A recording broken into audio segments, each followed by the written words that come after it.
vous allez me suivre. On va marcher. Alors, vous allez voir, le VIP, c'est un peu un labyrinthe. Allez-y, avancez. Sinon, on passe. Alors, on va prendre la porte qui est juste là. Il y a juste à pousser le truc rond, puis ça va s'ouvrir.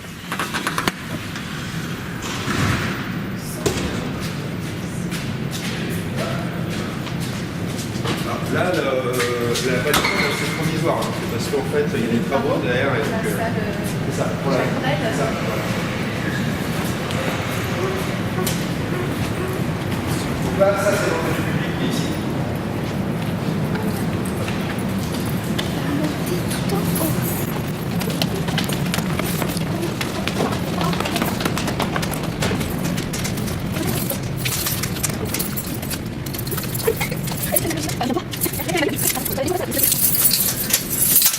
Allons bon. Ça y est. Ça, c'est quand tu es dans une belle sous-marine, ça rouille. Alors, hop.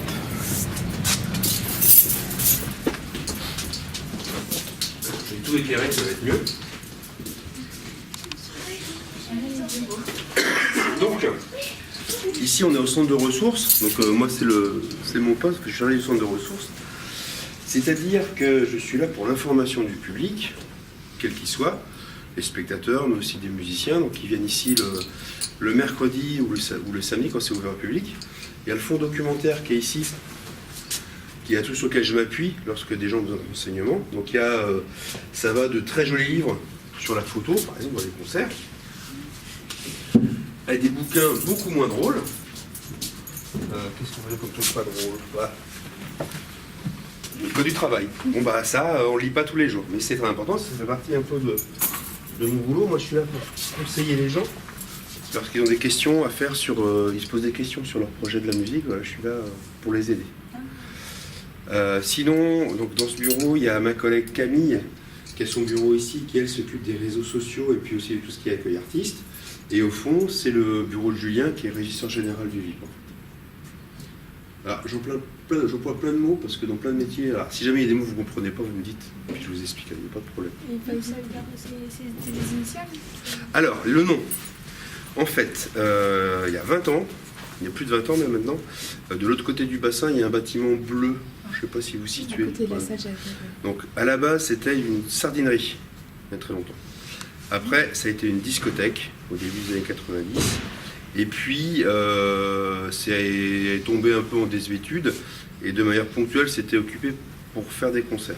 Et en 1997, la ville de Saint-Nazaire a décidé que ça allait être un lieu de concert régulier. Donc, elle a confié à l'assaut Les Escales, qui s'occupait déjà du festival, cette salle-là, en fait. Et puis, en 2007, on est arrivé ici dans la base sous-marine, parce que l'ancien ville commençait à être un peu usé. Et puis, il y avait ce projet de réaménager la base sous-marine, en fait. Donc, avec Escale Atlantique qui est au bout, les musées sur les paquebots. Il y a l'office de tourisme, il y a une brasserie. Il y a bientôt une nouvelle salle qui va arriver. Comme ça, petit à petit, ça prend du temps, la base sous-marine va être quasiment tout occupée, en fait. De façon à ce que ce bâtiment, il ait une vie. Voilà. Je vais vous montrer un point qui peut peut-être vous brancher, parce que normalement, c'est pas pour le public. Donc, c'est juste pour vous. Avancez.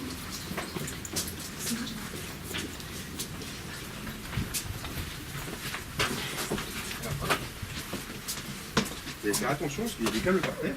Il y a des petites marches. Il y a des garde-corps, vous craignez rien. Et s'il y en a qui ont le vertige, eh ben vous le dites, et puis il n'y a pas de problème. Vous avez le vertige? Non. Ça va? Ok. Alors vous approchez. Tout le monde entend? Donc là, on est sur ce qu'on appelle une passerelle technique. C'est-à-dire qu'on voit notamment ceci, voyez-vous. Là, c'est dans la pénombre, et c'est ce qu'on appelle le grill. Donc c'est ce sur quoi on accroche tous les projecteurs.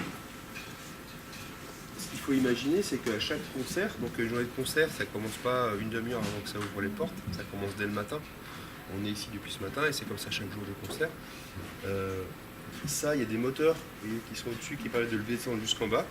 Les éclairagistes, ils changent à chaque fois les projecteurs, puisque d'un groupe à l'autre, ça ne va jamais être la même chose, le même nombre de musiciens, la même place, les mêmes envies qu'ils ont pour la lumière, donc il faut tout refaire à chaque fois. Donc le matin, on s'occupe de ça, l'après-midi, il y a ce que vous avez vu, ce que vous allez voir, les groupes qui balancent pour le son. Et puis une fois que le concert est fini, il faut tout démonter pour tout recommencer le lendemain. Voilà. On n'imagine pas forcément qu'une journée de concert, c'est aussi long que ça peut l'être. Voilà. Sur un festival, c'est la même chose. Voilà. Vous verrez quand vous allez vous occuper de votre tremplin en mars, vous êtes dessus, c'est bien ça. Vous allez avoir une belle grande journée. Ça dure longtemps et c'est super chouette. Donc voilà. Vous avez des questions? Non. Là, on va retourner dans la salle. Alors, on fait toujours attention au volume sonore. C'est notre métier de faire attention à ça. Néanmoins, vous êtes jeune, vous avez le système auditif qui n'est pas encore totalement arrivé à maturation. Il faut faire attention à ça. Il ne faut pas écouter la musique trop forte, évidemment. Surtout, pas trop longtemps. C'est bien de faire des pauses. J'imagine que vous écoutez la musique avec vos casques, ce qui est normal. Faites attention à ça. Un truc où il faut faire gaffe, c'est, peut-être que vous le faites, c'est l'écouter en s'endormant. Ça vous arrive? C'est ce qui veut dire que, en fait, c'est comme tout votre corps. Toute la journée, vous faites plein de choses. C'est super bien. Par contre, le repos, c'est indispensable. Et vos oreilles aussi, il faut qu'elles se reposent. Donc, écoutez la musique. Bon, j'en écoute plein, j'ai pas de leçons à vous donner. Par contre, pensez bien à ça. C'est qu'il y a des moments, faut faire des pauses. C'est important. Et ça, c'est important aussi. Un truc comme ça. Lorsque vous avez passé beaucoup de temps à écouter de la musique, vous prenez ça avec vous. Et puis, il y en a partout dans toutes les salles où vous allez voir des concerts. Vous demandez, ils vous en filent. On en aura au 30. Alors, en fait, c'est surtout pour que tes oreilles soient pas abîmées. Les oreilles, c'est un système auditif, c'est un truc assez fragile en fait. Il y a plein de trucs derrière. Moi, je suis pas médecin, je peux pas te l'expliquer en détail. Mais il y a plein d'éléments. Il y a des cils, enfin des trucs comme ça qui sont des choses très délicates. Les oreilles, ça sert aussi pour l'équilibre. Il faut faire attention à ça. Il y a plein de choses avec les oreilles. Et certaines fois, certains organes, ils peuvent être abîmés tellement que c'est irréversible. C'est terrible. Il y a des gens pour qui il n'y a plus jamais de silence. Parce qu'ils ont un sifflement permanent. Et ça, c'est très très dur à vivre. On est toujours fatigué. Voilà. Donc faites attention à ça. Si jamais un jour il vous arrive d'avoir, vous sentez qu'il s'est passé quelque chose pour plein de raisons, n'hésitez jamais à aller voir un médecin. Vite. Parce que ça se rattrape. Si vous attendez, ça peut être des gros dégâts. Donc si à un moment où vous faites quelque chose et vous sentez qu'il y a un gros sifflement, vous avez mal, vous allez à l'hôpital. C'est leur métier, ils sont là pour vous aider. D'accord? C'est l'endroit où il y a le public. Et pour qu'on entende tout, il y a ce qu'on appelle la régie. Donc la régie, c'est l'endroit où vous voyez les deux consoles. La première, c'est une console pour le son. Donc Yann qui est là, son rôle est de faire en sorte que tout ce qui se passe sur scène, on l'entende bien. C'est-à-dire que les musiciens ont des choses à nous dire avec leurs instruments. Il faut que tout ça soit fait de manière harmonieuse pour que ça passe bien. Ça, c'est son métier. Également. C'est Yann qui va venir à notre tremplin. Non. C'est pas ce Yann. Non. Également un truc. Est-ce qu'il y en a parmi vous qui sont musiciens? Oui. Est-ce que vous avez déjà joué avec ce qu'on appelle des retours? Oui. Vous avez déjà joué en groupe à plusieurs avec de la musique amplifiée ou pas? Oui. Non. Alors, en fait, ce qu'il faut imaginer, qu'est-ce que vous jouez comme instrument? Moi, c'est du chant. D'accord. Et toi? D'accord. Quand on joue à plusieurs, ça fait beaucoup de volume sonore. Et c'est pas facile de s'entendre soi, d'entendre ce que fait l'autre, d'entendre encore celui qui est un peu plus loin. Notamment pour nous, ce qu'on peut faire, c'est donc, vous voyez, c'est là ce soir, ça va être à chaque fois guitare, batterie et basse, et du chant aussi. La batterie, ça donne le rythme, c'est super important. Donc il faut que le chanteur puisse entendre, par exemple, la grosse caisse, pour se caler dessus, pour garder le rythme. S'il est trop loin, il va avoir aussi son instrument qui va faire aussi un volume sonore particulier. Donc l'important, oui, il y a des gros haut-parleurs qui sont juste devant, il y en a 3 là. C'est ce qu'on appelle les retours, donc qui sont des haut-parleurs, qui sont tournés vers la scène pour que les musiciens entendent ce dont ils ont besoin. Et comme ça, ils sont à l'aise, ils savent se caler dessus.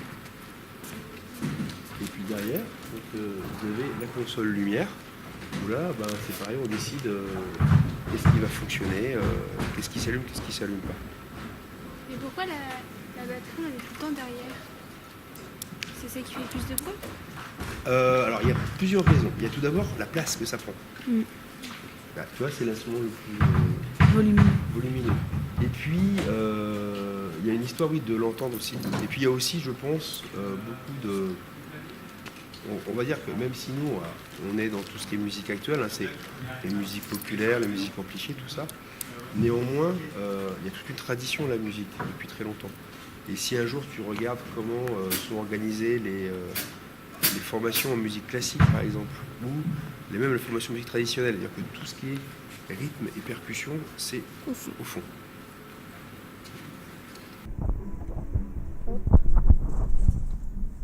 Donc ici, c'est l'accueil des studios de répétition. C'est-à-dire qu'il y a mes collègues qui s'appellent Joris et Florian qui sont ici pour accueillir les musiciens, pour les dispatcher sur les 3 studios qu'on a. On va en voir un tout à l'heure. Un studio de répétition, c'est un endroit spécial équipé avec un traitement acoustique et tout, je vais vous expliquer ça.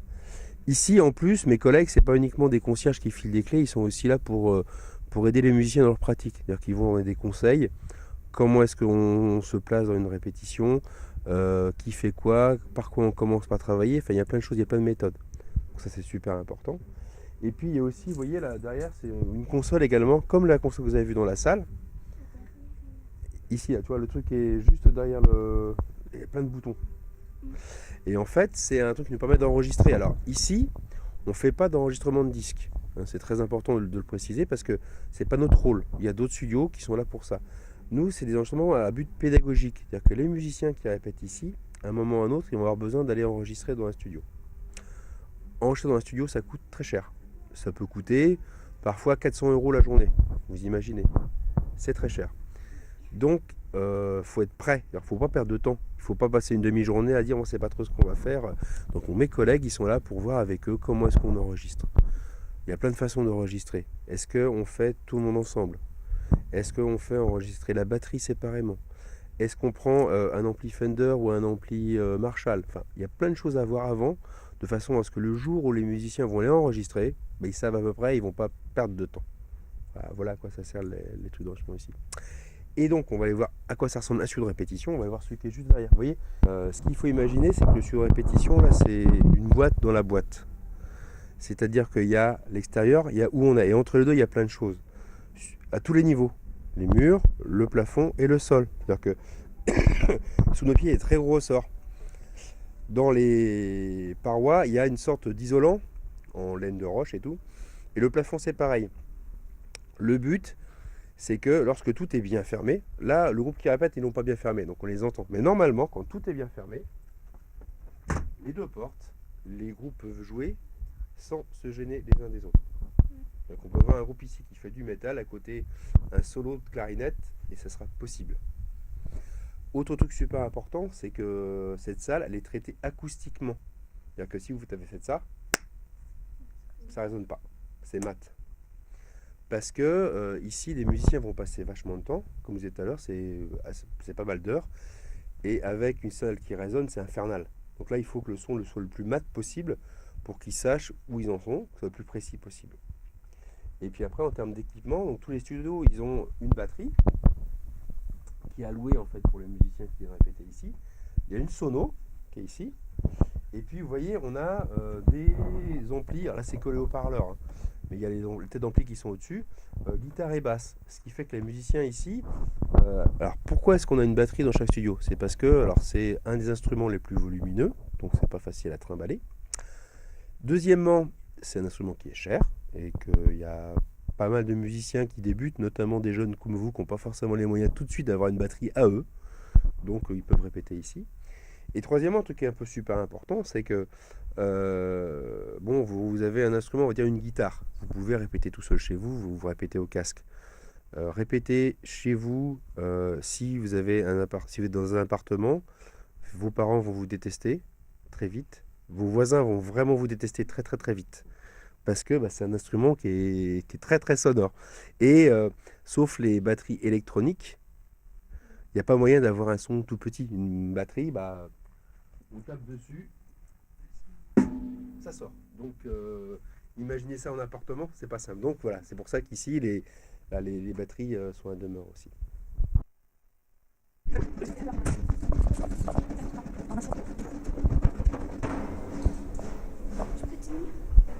Allez-y, Faut que tu te mettes près de lui. Parce que sinon.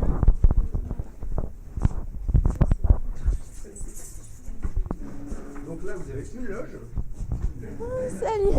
On peut vous filmer? Ça vous dérange pas? Bah, Donc là, c'est une loge. vous allez rentrer carrément pour entre. vous présenter. Tu tiens?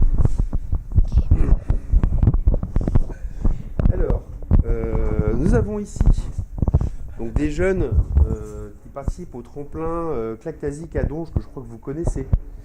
Parce qu'en fait, c'est le groupe Purples en fait, qui a joué l'an dernier à Donge et qui a gagné le tremplin. D'où leur présence ici en fait. Voilà. Donc on en profite un peu déjà. Bah, c'est fait pour. Donc vous voyez les loges, alors c'est pas grand. Hein.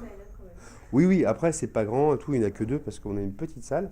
Donc des fois il faut un peu jongler parce que là il y a 3 groupes, c'est 3 groupes de petites formations avec 3 musiciens, donc ça va. Des fois c'est beaucoup plus nombreux, donc mais ça se fait, hein, ça se fait. Il y a de la bonne intelligence dans les musiciens. Voilà, donc c'est tout bête, hein, une loge. Voilà. Et puis on va terminer par le Catherine juste à côté. C'est là.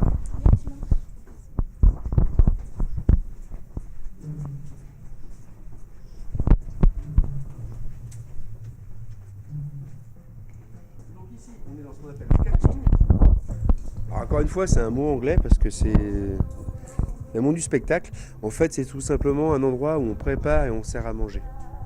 Alors nous, c'est une particularité ici, c'est que dans plein de salles de concert, ils envoient les musiciens au restaurant. Et pourquoi pas.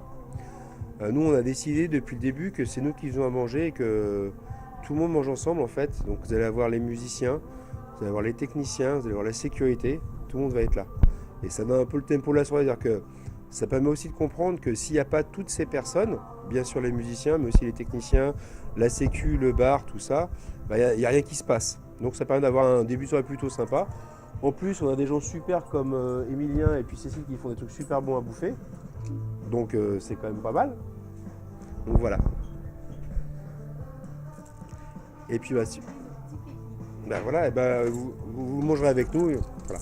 Et puis maintenant on va voir le groupe qui balance si vous voulez, d'accord?